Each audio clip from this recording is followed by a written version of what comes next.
अपनी आंखें बंद कीजिए और कल्पना कीजिए कि आपके सामने एक सीधी रेखा है, बस एक लाइन। न उसके ऊपर कुछ है, न नीचे, न दाएं, न बाएं, सिर्फ एक सीधा रास्ता। यही है फर्स्ट डायमेंशन। अब इसे और आसान तरीके से समझते हैं। मान लीजिए एक छोटी चींटी एक पतले धागे पर चल रही है। वह केवल आगे जा सकती है या पीछे, बस। वह साइड में नहीं जा सकती, ऊपर नहीं जा सकती। उसकी पूरी दुनिया सिर्फ वही धागा है। यही फर्स्ट डायमेंशन जैसा कॉन्सेप्ट है। अब ध्यान से सोचिए, हमारी दुनिया में हम कहीं भी घूम सकते हैं, आगे, पीछे, दाएं, बाएं, ऊपर, नीचे, क्योंकि हम 3D दुनिया में रहते हैं। लेकिन फर्स्ट डायमेंशन में केवल एक डायरेक्शन होती है। अब एक और आसान एग्जाम्पल। कल्पना कीजिए रेल की एक सीधी पटरी है। अगर ट्रेन केवल उसी पटरी पर चल सकती हो और कहीं मुड़ न सके, तो उसकी मूवमेंट फर्स्ट डायमेंशनल मूवमेंट जैसी होगी, सिर्फ आगे या पीछे। अब सोचिए, अगर कोई जीव सिर्फ फर्स्ट डायमेंशन में रहता हो तो उसका जीवन कैसा होगा। उसके लिए साइड जैसी कोई चीज नहीं होगी। अगर उसके रास्ते में कोई ऑब्जेक्ट आ जाए तो वह उसके चारों ओर नहीं जा सकेगा, क्योंकि चारों ओर का कॉन्सेप्ट ही नहीं है। या तो वह आगे जाएगा या पीछे, बस। अब एक गहरी बात, फर्स्ट डिमेंशन में कोई चौड़ाई नहीं होती, यानी लाइन केवल लंबाई रखती है। अब इमेजिन कीजिए, आप पेंसिल से एक लाइन बनाते हैं। असल दुनिया में उस लाइन की थोड़ी थिकनेस होती है, लेकिन मैथमेटिक्स में 1D लाइन की कोई चौड़ाई नहीं मानी जाती, वह केवल लेंथ होती है। अब एक और आसान एग्जाम्पल। मान लीजिए आपके मोबाइल में वॉल्यूम बार है। वह केवल एक डायरेक्शन में बढ़ती या घटती है, लेफ्ट या राइट। कुछ हद तक यह 1D मूवमेंट जैसा फील देता है। अब धीरे धीरे डायमेंशंस को समझते हैं। एक पॉइंट था, जीरो डायमेंशन। जब वह पॉइंट मूव करता है तो लाइन बनती है, यही फर्स्ट डायमेंशन है। फिर अगर उस लाइन को साइड में फैलाए तो 2D शेप बनती है, यानी हर नया डायमेंशन पिछले डायमेंशन से बड़ा होता जाता है। अब सोचिए, अगर पूरा यूनिवर्स सिर्फ फर्स्ट डायमेंशनल होता तो क्या होता। कोई रूम नहीं होता, कोई प्लैनेट नहीं होता, कोई इंसान नहीं होता, क्योंकि कॉम्प्लेक्स स्ट्रक्चर्स बनने के लिए ज्यादा डिमेंशंस चाहिए। फर्स्ट डायमेंशन में सब कुछ केवल लाइन की तरह होता।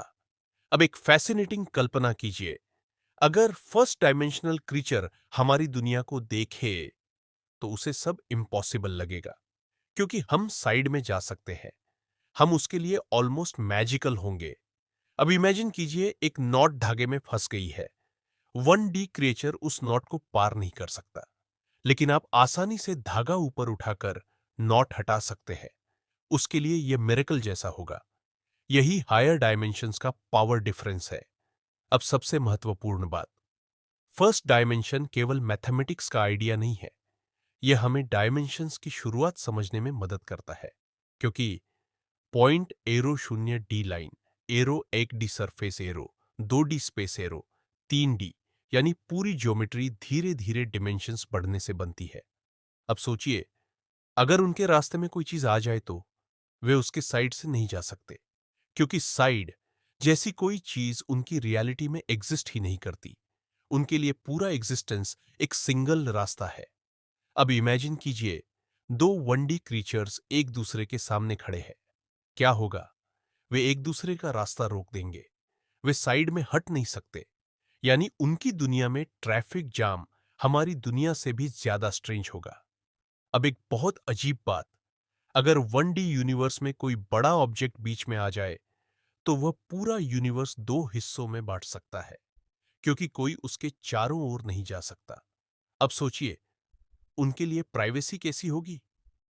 हमारे शरीर के अंदर ऑर्गन्स होते हैं, लेकिन 1D बीइंग्स के अंदर अंदर जैसा कॉन्सेप्ट ही नहीं होगा, क्योंकि विड्थ ही नहीं है। वे शायद केवल पॉइंट्स या टाइनी सेगमेंट्स जैसे हों। अब इमेजिन कीजिए, अगर एक 3D इंसान उनकी दुनिया में जाए, आप उनके लिए ऑलमोस्ट गॉड जैसे होंगे। क्यों? क्योंकि आप लाइन से बाहर जा सकते हैं, आप किसी ऑब्जेक्ट के ऊपर से निकल सकते हैं। उनके लिए ये इम्पॉसिबल होगा। अब एक आसान एग्जाम्पल, मान लीजिए एक एंट पतले वायर पर चल रही है। उसे लगता है पूरी दुनिया वही वायर है, लेकिन आप जानते हैं कि वायर के बाहर भी दुनिया है। वैसे ही 1D बीइंग्स को कभी पता ही नहीं चलेगा कि हायर डायमेंशंस एग्जिस्ट करते हैं। अब एक फैसिनेटिंग बात, अगर वे बात करते हो तो उनकी लैंग्वेज भी अलग होगी। हम शेप्स और डायरेक्शन समझते हैं, लेकिन उनके लिए केवल डिस्टेंस का कॉन्सेप्ट होगा। जैसे तुम मुझसे 5 यूनिट्स दूर हो, बस। अब इमेजिन कीजिए उनकी साइंस कैसी होगी। वे कभी सर्कल इमेजिन नहीं कर पाएंगे, क्योंकि सर्कल के लिए विड्थ चाहिए। वे केवल लाइंस समझेंगे। उनके लिए ट्रायंगल, स्क्वायर, क्यूब सब इम्पॉसिबल कॉन्सेप्ट्स होंगे। अब एक बहुत स्ट्रेंज बात, अगर कोई 1D बीइंग दूसरे 1D बीइंग के पीछे खड़ा हो, तो आगे वाला उसे शायद डिटेक्ट ही ना कर पाए, क्योंकि देखने के लिए भी उनकी वर्ल्ड लाइन बेस्ड होगी। उनकी पूरी रियलिटी एक सिग्नल की तरह हो सकती है। अब सोचिए, उनका यूनिवर्स कैसा दिखेगा? शायद एंडलेस स्ट्रेट लाइन जैसा। न स्काई होगा, न स्टार्स, न प्लैनेट्स, क्योंकि स्टार्स बनने के लिए भी 3D स्पेस चाहिए। 1D यूनिवर्स में कॉम्प्लेक्स स्ट्रक्चर्स बनना लगभग इम्पॉसिबल होगा। अब इमेजिन कीजिए, अगर ग्रेविटी जैसी कोई चीज वहां हो, तो मूवमेंट बहुत स्ट्रेंज होगा, क्योंकि सब कुछ एक ही डायरेक्शन में पुल होगा।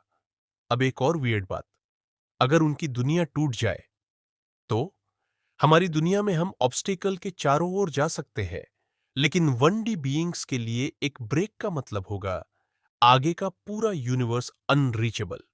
अब सोचिए उनकी इमोशंस कैसी होंगी। शायद उनके लिए फ्रीडम का मतलब होगा आगे बढ़ पाना, क्योंकि उनकी रियलिटी में मूवमेंट बहुत लिमिटेड है। अब एक गहरी फिलोसॉफिकल बात, अगर कोई 1D बीइंग इंटेलिजेंट हो, तो वो शायद कभी इमेजिन ही न कर पाए कि हायर डायमेंशंस एग्जिस्ट करते हैं, क्योंकि उसके पूरे अनुभव में सिर्फ लाइन है। वैसे ही शायद हमारी अंडरस्टैंडिंग भी लिमिटेड हो। हम सोचते हैं 3D रियलिटी नॉर्मल है, लेकिन शायद हम भी किसी हायर डायमेंशनल स्ट्रक्चर के अंदर हो। अब सबसे महत्वपूर्ण बात, क्या सच में 1D क्रिएचर्स एग्जिस्ट कर सकते हैं? रियल फिजिक्स के अनुसार ऐसी स्टेबल लाइफ ऑलमोस्ट इम्पॉसिबल मानी जाती है, क्योंकि एटम्स और कॉम्प्लेक्स स्ट्रक्चर्स के लिए हायर डायमेंशंस जरूरी है। लेकिन मैथमेटिक्स और इमेजिनेशन में एक डी वर्ल्ड्स बहुत यूजफुल कॉन्सेप्ट्स हैं।